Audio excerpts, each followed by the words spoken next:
श्री सुखविंदर सिंह सुक्खू जी की अध्यक्षता में एक बैठक का आयोजन किया गया था, जिसमें हमारे national highway authority of India के अधिकारी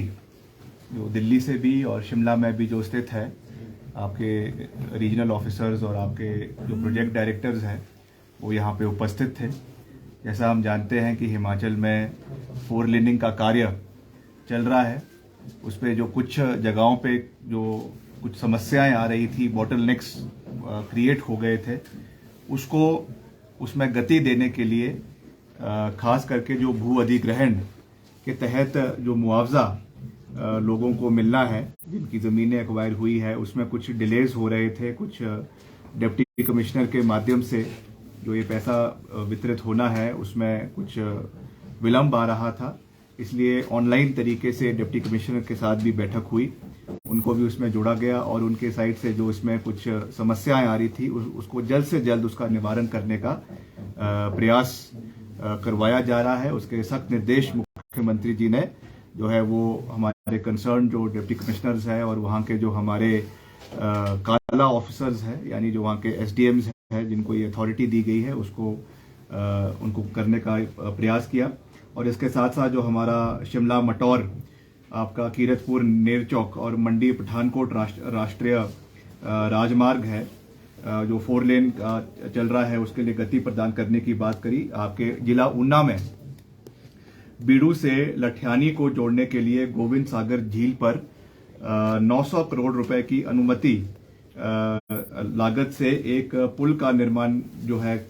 करने की उन्होंने बात करी है, जिसे उन्होंने पहले भी किया था और आज उसको फिर से गति देने की बात करी है। और नालागढ़ से स्वारघाट के विस्तारीकरण पर 600 करोड़ रुपए और काला आम्ब पोंटा साहिब देहरादून 4 लेन के विस्तारीकरण पर 1200 करोड़ रुपए और राष्ट्रीय मार्ग 503 अम्ब से ऊना और पंजाब सीमा से नदौन तक राष्ट्रीय राजमार्ग 03 के 4 लेन विस्तारीकरण, जिसपे 1500 करोड़ रुपए की राशि स्वीकृत की गई है, उसको जो है गति प्रदान करने की बात करी। उसके साथ साथ हमारा जो शिमला शहर है, यहाँ पर भी आप जानते हैं कि 2 4 लेनिंग जो है वो शिमला शहर को जोड़ने जा रहे हैं। एक आपका जो शिमला आपका परवाणू से लेकर सोलन और सोलन से आगे जो है आपका ढली तक 4 लेनिंग है, और दूसरी आपकी जो शिमला से लेकर मटौर 4 लेनिंग है। उसके बारे में भी शिमला शहर से कैसे वो ट्रांसग्रेस करेगी और उसका जंक्शंस कहाँ कहाँ पे उसके निर्माण किए जाएंगे। पहले ये घोड़ा चौकी में होना जंक्शन इसका होना तय हुआ था, अब उसको शिफ्ट करके जो है सीधे आपका बाहर से कैथली घाट से एक बाइफरकेशन जो है वो मेरी निर्वाचन क्षेत्र का जो एयरपोर्ट का इलाका है वहाँ से होते वो सीधे मटौर जो आपका 4 लेनिंग है उसमें जुड़ जाएगा, जिससे चाहे आपकी जो ऊपर से ट्रैफिक आ रही है उनको भी शिमला में आने की आवश्यकता नहीं पड़ेगी, और जो नीचे से आपकी ट्रैफिक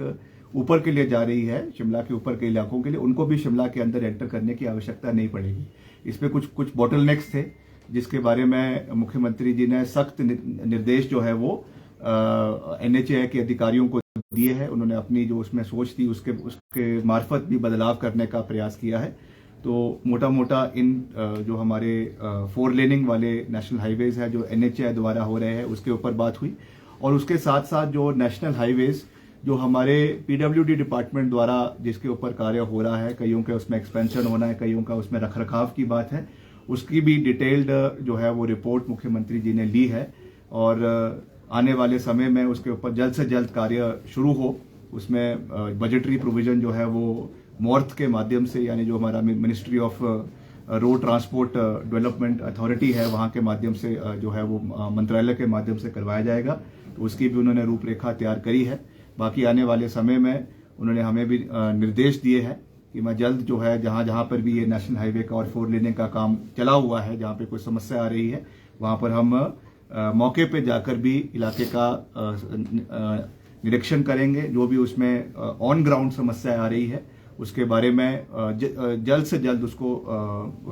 कंप्लीट करने के लिए पूरी तरीके से डिपार्टमेंट जो है वो प्रयास करेगा। सर, ये जो 4 लेन के मुआवजे के मामले हैं, कितने मामले लंबित पड़े हैं और कितना पैसा दिया जाना है? देखिए, इसमें अभी मुझे आंकड़े तो इसमें मेरे पास उपस्थित नहीं हैं, मगर मोटा मोटा जहाँ तक मुझे ख्याल है कि करीबन 300-400 करोड़ रुपए है अलग अलग पूरे आपके स्टेट के अंदर। जो कुछ पैसा उसमें अभी तक आ गया है, कुछ उसमें नहीं आना है। वो कुछ ऑनलाइन पोर्टल के माध्यम से वो पैसा डिस्पर्स होना था, मगर उसमें आज ही जो है जो हमारे रीजनल ऑफिसर है NHAI के, उन्होंने माननीय जो हमारे केंद्रीय मंत्री है, उन्होंने जिस तरीके से अभी पीछे बैठक हुई थी मुख्यमंत्री जी के साथ, उन्होंने उसमें निर्देश दिया है कि जल्द से जल्द वो पैसा रिलीज हो जाएगा। कई जगहों पे उसमें आर्बिट्रेशन की समस्या है, तो इनिशियल फेज में वो पैसा रिलीज हो जाएगा। बाकी बाद में जो अगर कोई उससे संतुष्ट नहीं है उस अमाउंट से, तो उसको फिर वो आगे अपीलेट अथॉरिटी में जहाँ पर भी उसकी अपील लायक करती है आर्बिट्रेशन में, वहाँ पे उसके लिए अपील कर सकते हैं। खेल मंत्री भी आप हैं, हाल ही में कल परसों बोली हुई है क्रिकेटर की, महिला क्रिकेटरों की 3 से 4 महिलाओं को जो है नीलामी हुई है हिमाचल प्रदेश से, जो वुमेन लीग होनी है। कितनी राहत की खबर है हिमाचल प्रदेश के लिए, खासतौर पर महिलाओं के लिए, क्योंकि महिलाएं स्पोर्ट्स में कम हैं। और हाल ही में गुलमर्ग में भी 31 पदक जीते हैं हिमाचल की टीम ने अभी शीतकालीन में जो खेलो इंडिया प्रतियोगिता हुई। नहीं, अच्छी बात है। हर जगहों पे जहाँ पे हमारी बहनें हैं, हमारी जो महिला खिलाड़ी है, अलग अलग स्पोर्ट्स में अच्छा नाम हिमाचल का रोशन कर रही हैं। अभी हाल ही में खेलो इंडिया का भी चैंपियनशिप हुई है, और अभी जैसे आप क्रिकेट में भी कह रहे हैं, उसमें भी अच्छा प्रदर्शन रहा है। और हम प्रयास कर रहे हैं लगातार कि सरकार की ओर से उनको सम्मानित भी किया जाए। उसमें से जो आउटस्टैंडिंग परफॉर्मेंस वाले स्पोर्ट्स पर्सन्स हैं, उनको गवर्नमेंट एम्प्लॉयमेंट के लिए भी जो है वो चिन्हित किया जाए, उसके लिए हम प्रयासरत हैं। और अभी उसके बारे में कुछ समय पहले हमने डिटेल मीटिंग जो है डिपार्टमेंट की करी है। आने वाले समय में जितने भी हमारी अलग अलग एसोसिएशंस हैं, उनके साथ भी हम इसके बारे में डिटेल बैठक करेंगे। और एक जो है रूरल ओलंपियाड हम हिमाचल प्रदेश के अंदर करना जा रहे हैं, उसकी रूपरेखा अभी तैयार हो रही है, और आने वाले समय में उसको भी हिमाचल प्रदेश में इम्प्लीमेंट करने का प्रयास किया जाएगा। क्रिकेट मैं मानता हूँ बहुत अच्छी गेम है, मगर उसके साथ साथ हमारी प्राथमिकता रूरल गेम्स को बढ़ावा देने की है, चाहे वो कबड्डी है, वॉलीबॉल है, खो खो है,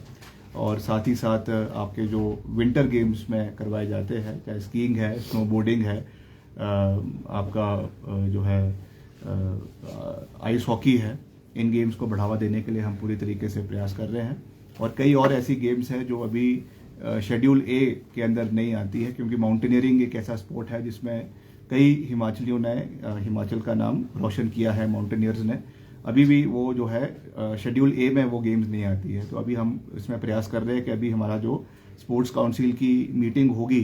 जो अभी काफ़ी समय से पिछली सरकार में नहीं हुई है, अभी उसकी बहुत जल्द मीटिंग आयोजित की जाएगी, और उसमें कुछ गेम्स को हम ऊपर नीचे लेकर आएंगे, जिसमें क्योंकि अगर हम कोई उनकी मदद भी करना चाहे सरकार की ओर से भी नहीं हो सकती है, तो आने वाले समय में उन गेम्स को हम प्रायोरिटी ए जोन में लेकर आएंगे, जो ए कैटेगरी में, ताकि उनको भी हम पूरी मदद सरकार की ओर से भी, और अगर कहीं और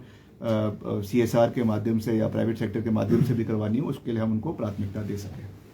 मध्य प्रदेश खेल नीति अडॉप्ट करने की आपने बात कही है, अभी खेलो इंडिया में मैंने बिल्कुल अपने जो हमारे अधिकारी हैं उनसे निवेदन भी किया है, उनको निर्देश भी दिया है कि आप बड़े अच्छे तरीके से, हमें कोई जल्दी नहीं करनी है, बड़े पर समय रहते हुए हरियाणा का भी और मध्य प्रदेश की जो खेल नीति है, स्पोर्ट्स पॉलिसी है, उनको आप बड़े अच्छे तरीके से पढ़े। हम ये नहीं कहेंगे, मैं ये नहीं कह रहा कि हमने उसको इन टोटो जो है उसको इम्प्लीमेंट करना है, मगर जो उसके अच्छे पॉइंट्स हैं हमने, क्योंकि मैंने मध्य प्रदेश में खुद देखा कि बहुत अच्छा इंफ्रास्ट्रक्चर वहाँ पे मध्य प्रदेश गवर्नमेंट ने डेवलप किया है, तो उसमें से हमको अच्छी चीज़ें सीखने की आवश्यकता है। जो किस तरीके से उन्होंने पूरे केवल भोपाल में ही नहीं मगर और इलाके भी है, चाहे आपका इंदौर है, आपका ग्वालियर है और इलाके हैं, वहाँ पर भी बहुत अच्छा इंफ्रास्ट्रक्चर क्रिएट किया है। हिमाचल में भी इंफ्रास्ट्रक्चर है, मगर उस लेवल का हमारे पास उपस्थित नहीं है, तो उसके लिए हम प्रयास करेंगे। और खेलो इंडिया के माध्यम से भी हम उसमें जो है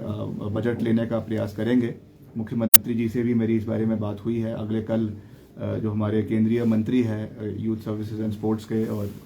इंफॉर्मेशन पब्लिक डिपार्टमेंट के अनुराग ठाकुर जी,